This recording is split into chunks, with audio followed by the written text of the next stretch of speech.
السلام علیکم. مجھے امید ہے آپ سب لوگ خیریت سے ہوں گے.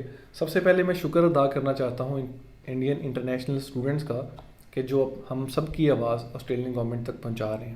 آپ سب سے التماس ہے کہ ان کی ویڈیوز فوٹوز کو آپ بھی شیئر کریں, چاہے وہ انسٹاگرام ہو, فیس بک ہو, یا پھر آپ ٹویٹ کریں ٹویٹر پر. کچھ نہ کچھ ایسا کریں تاکہ ہم سب مل کر ایک آرگنائز طریقے سے اپنی آواز آسٹریلین گورنمنٹ تک پہنچا سکیں. Once again thank you very much. اب بات کرنے جا رہا ہوں میں.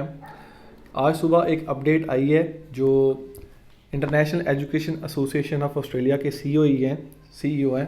انہوں نے کہا ہے کہ وہ کل ایک میٹنگ آرگنائز کرنے جا رہے ہیں جس میں وہ یہ دیکھیں گے کہ کون سی اسٹیٹ, چاہے وہ نیو ساؤتھ ویل ہے یا ساؤتھ آسٹریلیا, کون سی اسٹیٹ پہلے انٹرنیشنل اسٹوڈنٹس کو ویلکم کرے گی. تو مجھے بڑی امید ہے اس میٹنگ سے. اللہ خیر کرے, انشاءاللہ ہمارے لیے کچھ بہتر ہی آئے گا, مجھے امید ہے اس سے. اب میں بات کرنے والا ہوں اس آرٹیکل کی جو آپ کے سامنے ابھی ڈسپلے بھی ہو رہا ہے. یہ جو فیڈرل ہیلتھ ڈپارٹمنٹ اس کے جو ہیڈ ہیں, یہ ان کے مطابق ان کی جو ہے ان کا انٹرویو تھا, تو اس کے اوپر میں بات کروں گا کہ انہوں نے کیا کہا ہے بارڈر سے ریلیٹڈ اور ویکسین سے ریلیٹڈ. سب سے پہلی بات ان سے پوچھی گئی جی کہ بارڈرز کب اوپن ہوں گے یا کیا سچویشن کب ہو سکتے ہیں اوپن. تو انہوں نے کہا کہ ہم اس میں دو چیزیں ہیں. سب سے پہلی چیز ہے کہ جب زیادہ سے زیادہ آسٹریلینز کو ویکسینیشن مل جائے گی تب ہم بارڈرز کے اوپر سوچ سکتے ہیں. اور دوسری بات انہوں نے کہی, دوسرا پہلو یہ ہے کہ جب زیادہ سے زیادہ کنٹریز میں ویکسینیشن ہو جائے گی تب ہم بارڈرز کے اوپر سوچیں گے. اور انہوں نے یہ بھی کہا کہ ہم بارڈرز پہ کس طرح سوچیں گے. مطلب دو چیزیں ہو سکتی ہیں. مثال کے طور پہ پہلی چیز یہ ہو سکتی ہے کہ ہم جو ہوٹل کوارنٹائن ہے اس کو ہم چینج کر دیں ہوم کوارنٹائن میں. یہ ہوم کوارنٹائن جو ہے وہ ریپلیس کر لے گا ہوٹل کوارنٹائن کو. اور دوسری چیز یہ ہو سکتی ہے کہ ہم جو لینتھ آف کوارنٹائن ہے اس کو کم ہم کر سکتے ہیں. تو یہ دو چیزیں جو ہے نا یہ ہم کر سکتے ہیں اگر ہم دیکھیں کہ زیادہ سے زیادہ آسٹریلینز کو اور دنیا میں ویکسینیشن پھیل چکی ہے. اس کے بعد انہوں نے کہا کہ چونکہ یہ بات ابھی بھی کلیئر نہیں ہے کہ ویکسینیشن کب تک لوگوں کو پروٹیکٹ کر سکتی ہے, کب تک لوگ اس سے پروٹیکٹڈ رہ سکتے ہیں اور کب تک وہ ریزسٹ کر سکتی ہے اگینسٹ کرونا وائرس. تو چونکہ یہ اتنا کلیئر نہیں ہے ابھی, لہٰذا یہ بھی قبل از وقت ہے کہ میں بارڈرز کے اوپر کوئی اپڈیٹ دے دوں یا کوئی ایگزیکٹ ڈیٹ دے دوں. پھر اس نے کہا کہ میں لیکن ہوپ فل ہوں, I don't want to abuse this person. اس نے پھر کہا کہ میں ہوپ فل ہوں کہ شاید اگلے سال جو ہے نا وہ ٹریول ریزیوم ہو جائے, لیکن یہ بات بھی قبل از وقت ہے. یہ بھی ابھی شیورٹی کے ساتھ میں نہیں کہہ سکتا, لیکن مجھے امید ہے کہ اگلے سال جو ہے نا کافی اچھی ٹریولنگ شروع ہو جائے گی.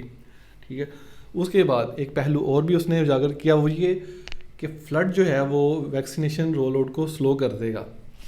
جیسے کہ آپ سب لوگ مجھ سے بہتر جانتے ہیں کہ ویکسینیشن رول آؤٹ تو پہلے ہی بہت سلو ہے, اور اس میں سب سے جو بڑا مسئلہ ہے نا وہ یہ آ رہا ہے کہ بکنگ سسٹم کا بڑا مسئلہ آ رہا ہے. مطلب آسٹریلینس کو آج بھی ابھی تھوڑی دیر پہلے نیئرلی 20 منٹس اگو یہ ایک خبر آئی ہے کہ ایک عورت ہے اور وہ اس ویکسینیشن کے کرائٹیریا کے اوپر پورا اترتی ہے, لیکن اس کو یہ نہیں پتہ چل رہا کہ وہ جیب اپنی لے کہاں سے, کدھر اس نے جانا ہے, کون سے کلینکس ہیں.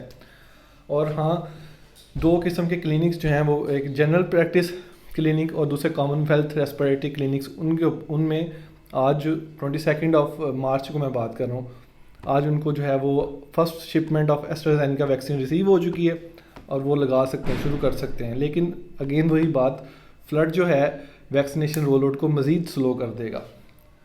ٹھیک ہو گیا. اب یہ جو پریمیئر ہے اور جو ہیلتھ آفیشلز ہیں, چیف ہیلتھ آفیسر جو ہیں, وہ اب یہ چیز کہہ رہے ہیں کہ وہ پریشان ہے ویریئنٹس کو لے کر, جو کہ ساؤتھ افریقہ اور یو کے والے ویریئنٹس کو لے کر, جس کے اوپر تنقید کی ہے اس ہیلتھ ایکسپرٹس نے. اور انہوں نے کہا ہے کہ ہمارے پاس جو ہے نا ٹائم بہت کم ہے, ٹھیک, وہ رننگ آؤٹ آف ٹائم. تو جو بھی کرنا ہے ہمیں پہلے ابھی کرنا ہوگا, ہم اس چیز کا ویٹ نہیں کر سکتے کہ ہمیں وہ آئیں تو پھر ہم کریں, کیونکہ ہم آلریڈی دنیا سے بہت پیچھے جا رہے ہیں. ٹھیک ہے. اور انہوں نے کرٹیسائز بھی کیا کہ آپ لوگوں نے جتنے ٹارگیٹ سیٹ کیے تھے, آپ نے فیب میں ایک ٹارگیٹ سیٹ کیا تھا کہ فیب میں اتنے لوگ ویکسینیٹڈ ہو جائیں گے, اور وہ ٹارگیٹ بھی آپ نے پورا نہیں کیا. اس کے بعد آپ نے مارچ میں رکھا ٹارگیٹ, وہ بھی پورا نہیں کیا آپ نے. مطلب ابھی تک آپ نے کوئی ٹارگیٹ بھی پورا نہیں کیا, اور افسوس یہ کہنا پڑتا ہے کہ ہم ٹائم سے باہر چلے جائیں گے, ہم ساری دنیا سے پیچھے رہ جائیں گے.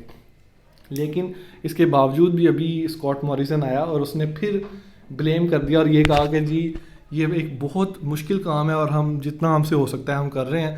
اور اس سے زیادہ ہم کچھ نہیں کر سکتے، جو کہ پھر وہی رسپانسبلٹی سے بھاگنے والی بات ہے جو میں پہلے بھی